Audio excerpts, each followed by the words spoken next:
അസ്സലാമു അലൈക്കും. കൂട്ടാൻ വെക്കാൻ ഒന്നുമില്ല പേരിൽ നിങ്ങളൊന്നും വിഷമിക്കണ്ട. തൊടിയൊക്കെ നല്ല അറിഞ്ഞാൽ മതി. അപ്പോൾ ഇത് നമുക്ക് കണ്ടോക്കെ. ഇത് ചേമ്പിൻ്റെ ഇല, ഇതുകൊണ്ട് നമുക്ക് ഉണ്ടാക്കാം. കണ്ടോ, താളിക്കാനും ഉപ്പേരിക്കൊക്കെ പറ്റും. ഇത് തുക, നിങ്ങളോടൊക്കെ എന്താ പറയാന്ന് ഇതൊക്കെ. അത് നമുക്ക് ചേമ്പിൻ്റെ ഇല എടുക്കാം കേട്ടോ. ഇതാണ് കാണാൻ നല്ല രസം. വെള്ളമൊക്കെ നിന്നിട്ട് എന്താ പറയുക, അതിന് ഗ്രോ ചെയ്ത് വെക്കും വെയിലത്തായതുകൊണ്ട്. പിന്നെ നമുക്ക് എന്താ, ഞാൻ ശീലമൊക്കെ ഇട്ട് ഇത് കവർ കൈമട്ടിൽ അടച്ചേനെ, അല്ലെങ്കിൽ ചൊറിയും ഗൈസ്. ഭയങ്കര ചൊറിയാണ് തുക സാധനത്തിന്.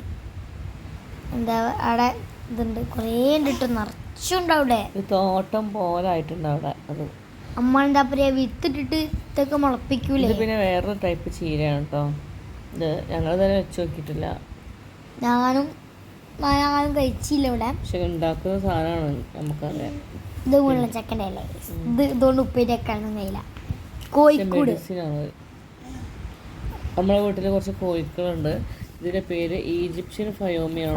Egyptian Fayoumi. ഇവ എല്ലാം ഒരേ മറ്റേ കൈസ് ഉണ്ടാവുക, പുറത്തേക്ക് വിടില്ല അവരെ. ഓരിക്കോല്ല അതിൻ്റെ ഉള്ളിൽ നിന്ന് തൃപ്തിയാ കൈസ്. വലിയൊരു കൂടാണത്. എന്താ പറയുക, എൻ്റെ പപ്പൻ്റെ ഇത്രയും കൂടി ഹൈറ്റുള്ള ആൾക്കൊക്കെ അതിൽ കയറിക്കാം. കോഴിക്കോടല്ലേ കൈസ്, കോഴിക്കോട് അടുത്ത് തന്നെ ഇത്തിരി ഇതിങ്ങനെ വള്ളിയായിട്ട് കിടക്കുന്നുണ്ട്. അപ്പം നമ്മളിത് കോവക്കവള്ളി തൊടി നിറച്ചും കോവക്കൻ്റെ വള്ളിയാണ് ഗൈസ്. എപ്പോഴോ ഒന്ന് കുറേ തിന്ന് ഷെഡായപ്പോൾ അത് ഇട്ടതാണ് ഗൈസ്.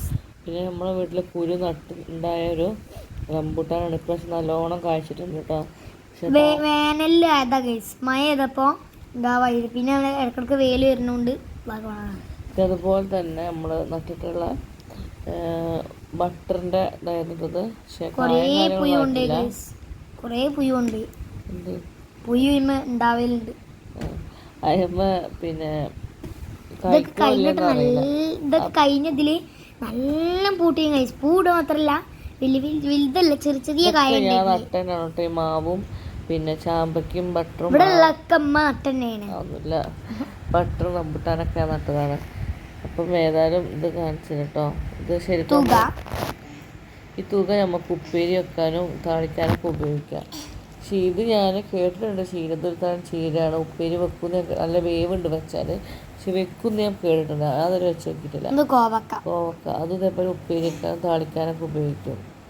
പിന്നെ ചേമ്പ് നമുക്ക് കൂട്ടാൻ വെക്കാനും ഇതിനൊക്കെ പച്ചമുളകിട്ട് ചീനമുളക് ഇട്ടിട്ടൊക്കെ ചെറു താളിക്കാനൊക്കെ ഉപയോഗിക്കുന്ന സാധനമാണ് കേട്ടോ.